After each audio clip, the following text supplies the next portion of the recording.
Good morning, all. This is Paul from CamelbackTrading.org coming to you this Saturday morning. It's December 30th. Said I wanted to do the video this morning to take some time. It's probably going to be longer.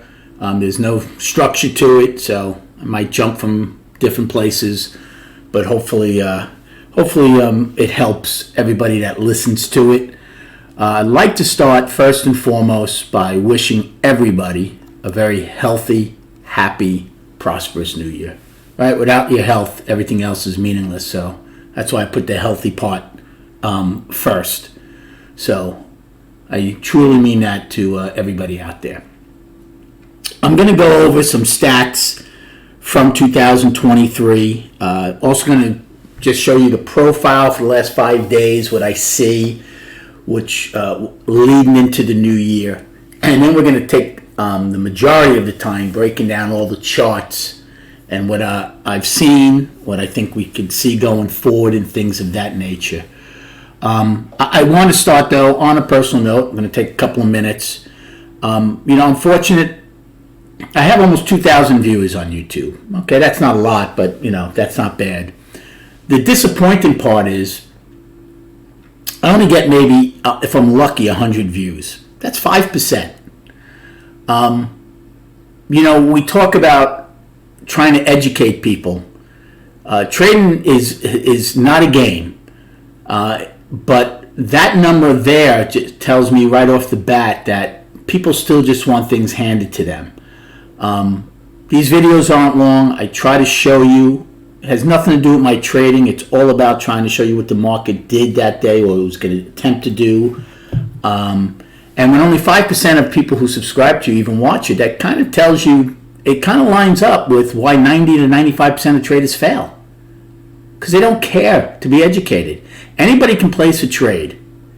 My soon-to-be 5-year-old granddaughter has just as good of odds as somebody who perceives themselves as a trader, but just hits buttons. Think about that. Let that sink in. Okay, she can buy a future or a stock and have the same odds of somebody if they don't want to be educated. That is totally what this room is about.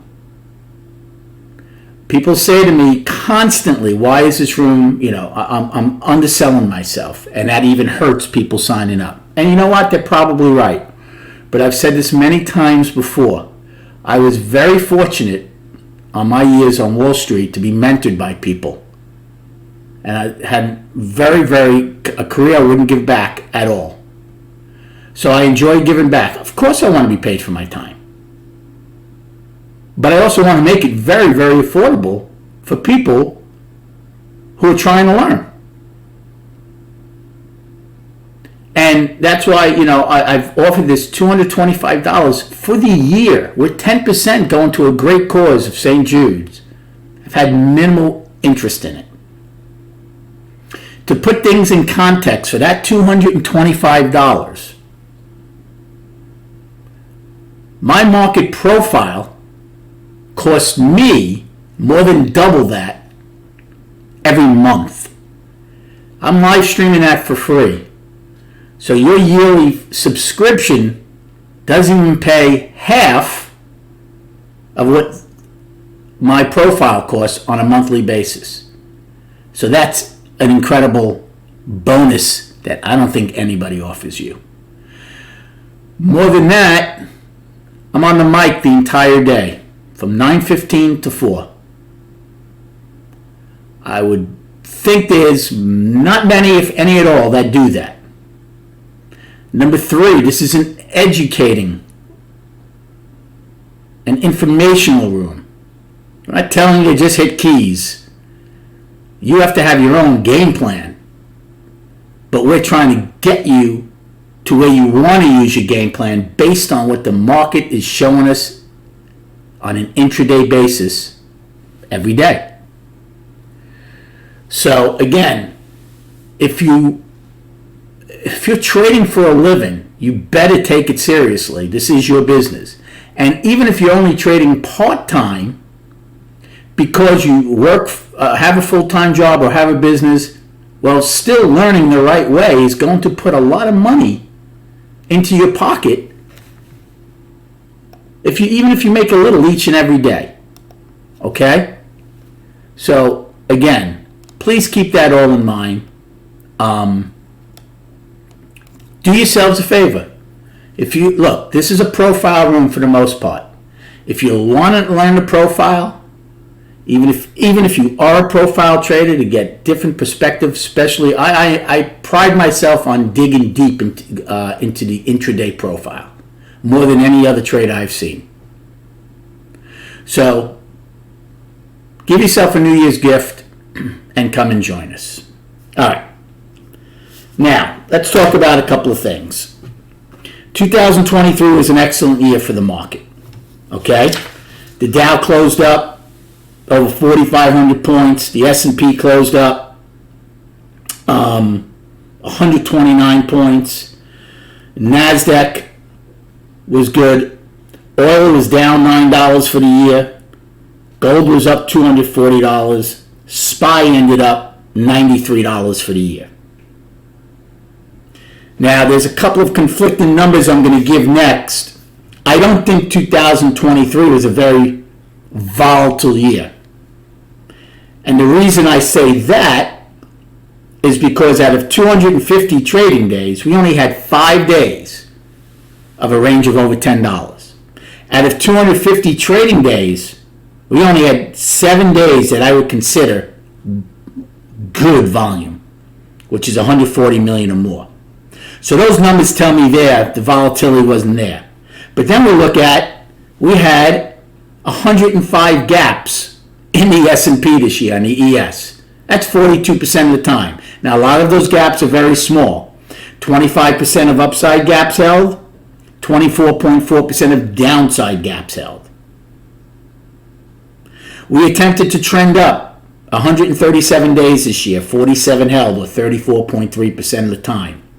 We attempted to trend down 119 times, 42 held, or 35.3. So interestingly enough, in a bull market year, the downside trend days held a little bit better than the upside trend days. We took out both sides of the initial balance, which is A and B's range, 32.4% of the time, or 81 out of 250. Only 2 days this entire year out of 250 did we not take out either the IB high or low in ES. Our overnight high or low was taken out both times 59 times, or 23.6. Only 5 times did we not get either the overnight high or low. Now these numbers, a lot of people might just brush them off and stuff, but they're important to me.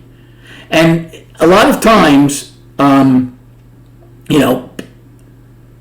people will say, well, you can't just say because we only get the overnight low 23.6% of the time, we're not going to get it that particular day. And of course that's true. It's all context. The other day when we had a very, very small overnight, I said the odds of getting both of them were very good. And we did. So just like anything else we talk about, and believe me, we talk about this a lot in my trading room, is the word context. Without context, you can throw all MGI out the window.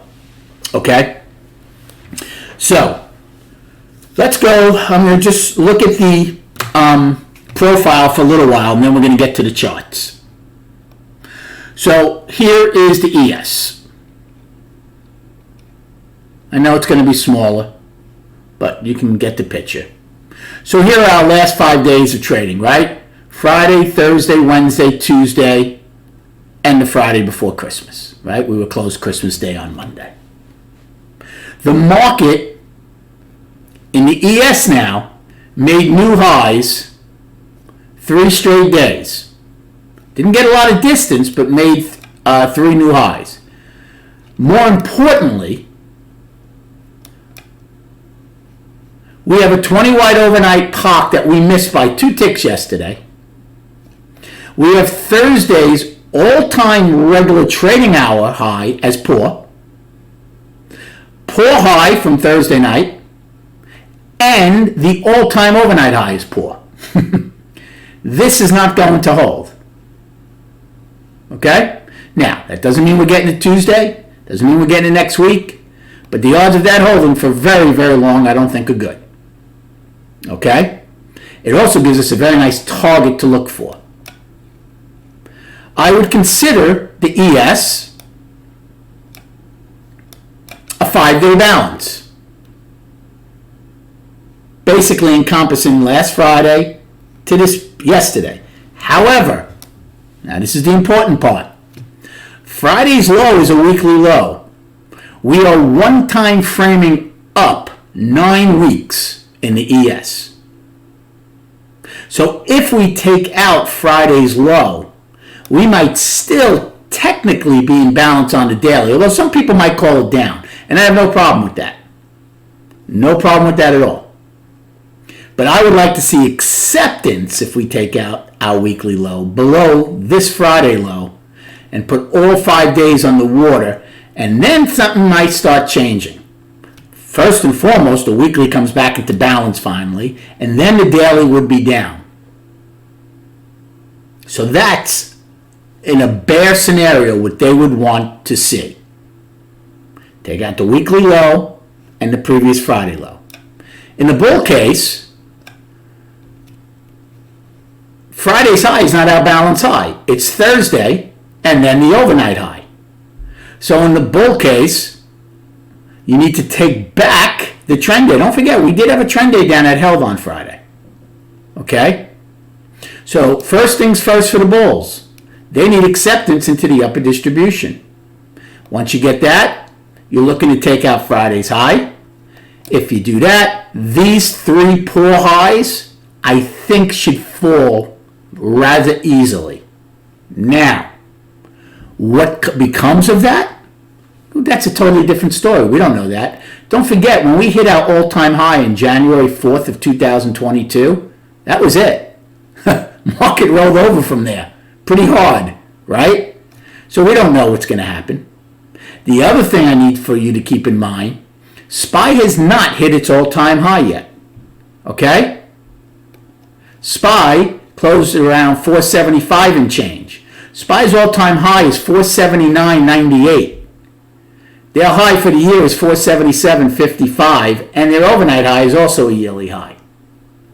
So until these poor highs are taken care of, and until SPY gets its all-time high, I still think there's juice in the bull's tank.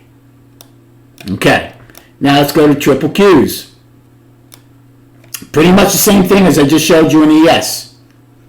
However, there's a couple of big differences. Actually, let me take that back. It is the same as far as triple Qs have hit an all-time high, unlike SPY, but both NQ and triple Qs all-time highs are in the overnight. So there's a very good chance, again, there's no completion there, and we're going to get those.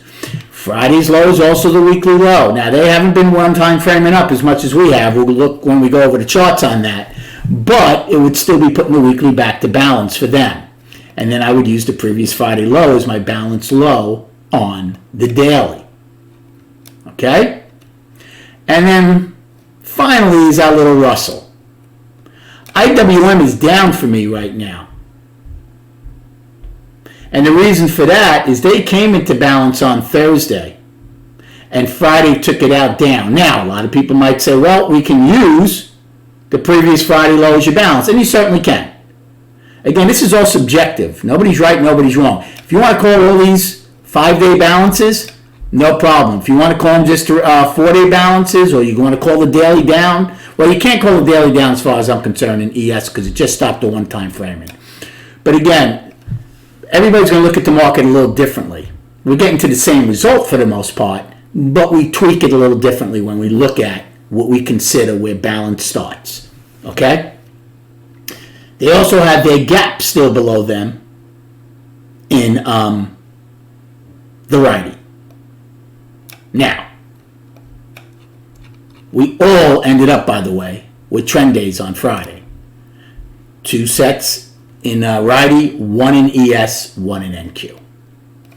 Now let's go to the charts where we're going to spend the most time. Okay? So IWM has been, to me, a very fascinating story. It has been in a 22-month balance where they've tested the balance high numerous times. Look at all these up here, and the balance lows. Okay? This month has taken out the 22-month balance high by $4.50. Exactly, by the way. I just realized that. Now, a lot of people might have called them up already after October went down, November came into balance, and a lot of people might say December was up. And again, I don't have a problem with that. But I've been calling this balance the whole time. Now, it's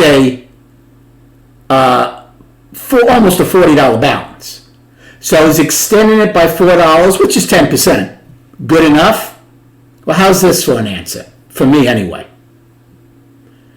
If this market is truly trying to come out of this 22-month balance, it shouldn't be that hard for January to take out December's high.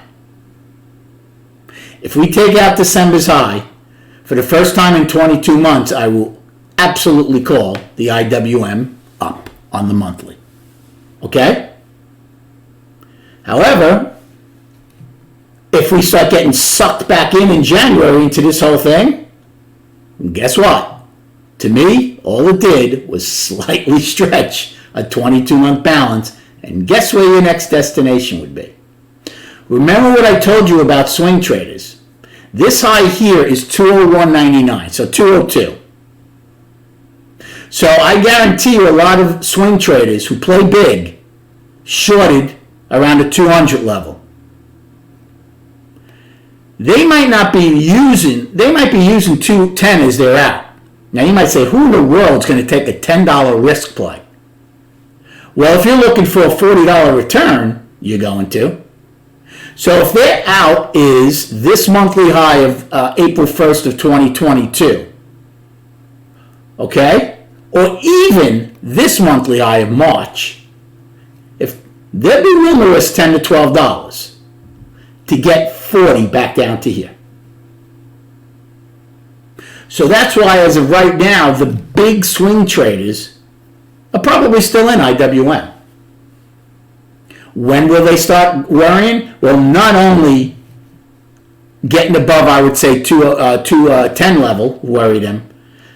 Obviously, if we take out December's high, now you're one-time framing up.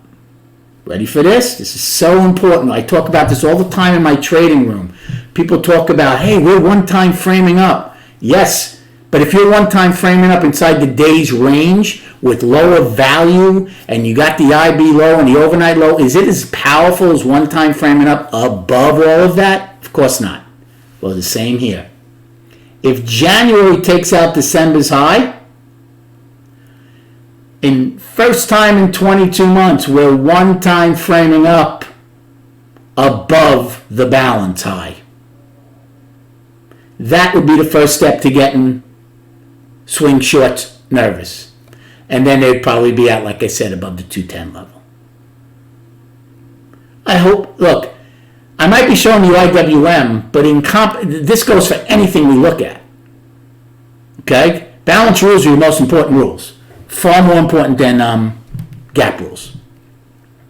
So for now, I am calling the monthly still balance. Now look at our weekly. They're one-time framing up 9 weeks or 10 weeks. 3, 6, 7, 8, 9. 9 weeks. Now the reason I have this here, this line, because that low from March of 2021 was the low of this huge balance up here when we hit our all-time high in IWM. We broke below it in January of 22. Since that time, they've attempted to come above it a couple of times. Each time they failed, went down to the bottom of the balance. Never even got up to that, bottom of the balance. Even a lower low, but didn't get quite to the bottom of the balance. even a lower high, I mean. Then another lower high, but this time not only did we get to the bottom of the balance, we stretched it. But look where we're back to. So again, this level right here on the weekly chart is important. If we take out last month's high of 205 and change though, I think maybe we go start getting and trying to get above it and get up again where 210 level would be a level that remaining short say, I'm done. Okay? So the weekly is obviously up. And then the daily, again, I called it down. We were up, one time framed up 3 days out of an inside day. Thursday came into balance. Friday to me went down. So I'm calling it down for now, with the gap being my main focus here. And then, of course, you have this huge gap. Look at this, that they never really got back into. So in the IWM, for me, the monthly is balance until we take out December's high. The weekly is up. The daily is down. Now let's go to triple Qs. And I'm going to go over, I'll show you something on the transports and the Dow also today. Okay? Now, the triple Qs are up. They hit an all-time high. They were all-time highs in the overnight, not by a lot, but it's in the overnight. So right now, the monthly is up and still very healthy. The weekly is one time framing up 3 weeks, because remember, 4 weeks ago, we came back into balance. But we came out of that balance, bull again.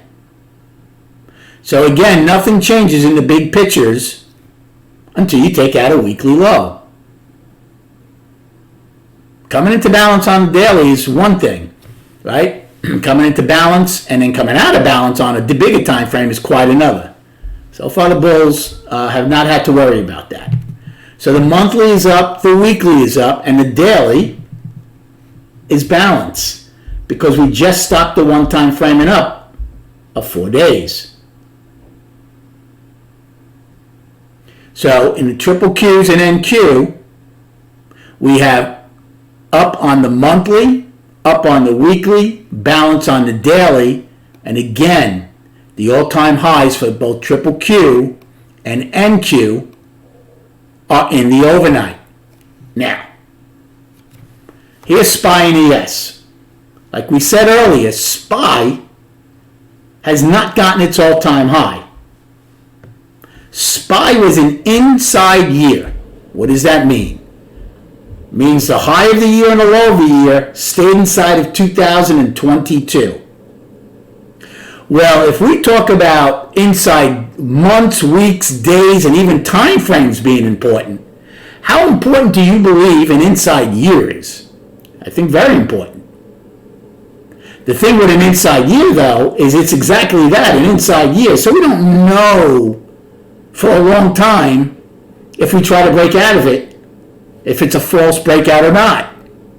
But how can we kind of decipher that? Well, if we take out the all-time high in January, right? We're coming out of an inside year to the upside. You go with it and monitor for continuation or lack of. Well, continuation would tell me we stay above the previous all-time high of 479.98. That would be one sign of continuation. Another sign would be you keep one time framing up on the monthly as the year progresses. Signs of lack of continuation would be if we take out that high, even if we went to 500, even if we take it out by $20, but the end of January we close below 479, say.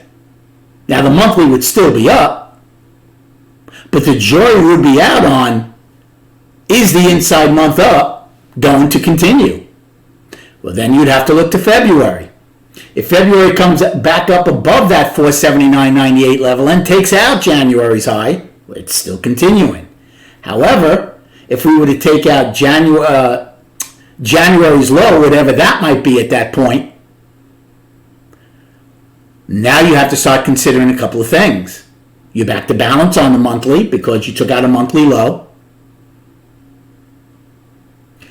You're back inside the inside year.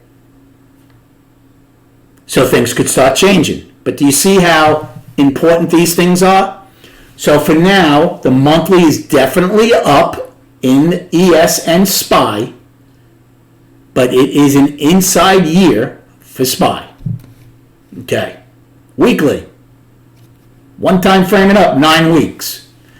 I find it hard to believe, although this market does do a lot of things that are incredibly surprising, but I would find it hard to believe we one time frame up 9 weeks and don't at least attempt to go get that all-time high. Now, can we stop the one-time framing up, come into a 3-week balance, say for argument's sake, next week we take out last week's low, come into a 3-week balance, and then come out of that balance to go get it? Okay, I don't have a problem with that.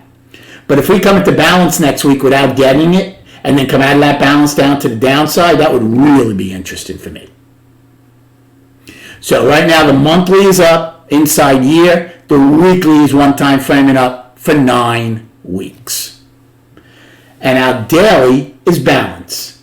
Now again, some people might call it only a 4-day balance. Last week, this previous week's range, Tuesday through Friday. I don't have a problem with that. I'm going to like I said, I'm encompassing the December 22nd in there. But believe me, if we do take out Friday's low, I know something has changed because the weekly, for the first time in 9 weeks, would be coming into balance. Then we would see if this balance low holds on the daily. All very important stuff. Don't forget, look at these gaps we had down here. These gaps weren't too long ago. This is November 1st, only 2 months ago. We were trading at 423. Okay? So, people continue to say the market's stretched out. Now, on the weekly, I agree, but remember, we talked about this on the daily. Yes, it got stretched out here. Gap, gap, gap. Well, what happened? We came into balance. How did we come out of balance? Boom, another gap. And we came into balance. Up, balance, up. Nice balance. Boom, up. Balance, up, balance. So since this round began from the lows of the year, which was late October, we have not, as far as I look at a market, called the daily down since then. So again, monthly and weekly are up, the daily is balanced. Now, I want to show you something on the Dow and then the transports. I'm sorry, that's the transports. Well, we'll go to the transports first. One thing that happened in the transports that I've kept my eye on very closely was back in November of 2021. That was when Avis had that absurd spike. Well, there's not many stocks in the transportation index. So it ran up, and then look at that. We talk about excess, right? Excess is very difficult to figure out as opposed to balance at times. Boy, oh boy, was this excess. So since then, they attempted to eat into it in March of 22, failed and rolled over. Came close to March of 22's high by 7 points in July of this year, 23. Failed and rolled over, but we didn't get anywhere near the lows. And now we're trying to get back up again. So before we can even think about taking back this excess on the transports, they need to get acceptance above 16,728. Okay? And then and only then can they try to take back or think about taking out the final 500 or 600 points to that upside. And then let's check out the Dow, one last one, and we'll wrap it up. Now, this one kind of encompasses better on why when people say the market's stretched out, they should think carefully by saying that. Now look, I'm not a big follower of the Dow. It's 30 stocks. It's not a good barometer of the market, although of course the mainstream media still uses it. However, I want you to look at this chart. The Dow was in a balance for a very long time here, right? We were down here, came back into balance of October of 22, and then went up November of 22, only to have a couple of inside months and all balance here. So since basically November of 22, the Dow is in balance. Even November of this year, slightly stretched to balance. So just like I said, this is a great example to show you what I'm talking about in IWM. November stretched this year balance to the upside. But I would have said the same thing that I said in IWM. I want December to take out November's high to call it up. Well, it did, didn't it? So on twofold, this is an excellent chart to look at. It shows you what I'm looking for in IWM for January to take out December's high to firmly say up. And it also shows us, at least in the Dow, are we really stretched out? We just came out of balance in December. Think about that. We came out of a year balance this past month. Again, just things to ponder, right? And again, the Dow isn't the main one I look at, but I do think that's a perfect example of how people who say the market can't go higher, I want them to be educated and say, but it can go higher, right? The Dow is just breaking out of balance to the upside. IWM, if they take out December's high, is breaking out of balance to the upside. Just things to keep in mind. All right, so anyway, not that long, only 32 minutes so far. Thought I'd be doing it longer. I hope what we just showed and what I spoke about earlier in this video helps. Again, if you have an interest in that annual subscription, email me, paul@camelbacktrading.org. We have a great sense of community in my room. I will be going on 4 years come April with this trading room, and I have many, many people from day one, which I'm very proud of. It shows you the quality of what we offer. So again, to finish up, healthy, happy New Year. Enjoy your weekend, and we'll speak prior to the opening on Tuesday.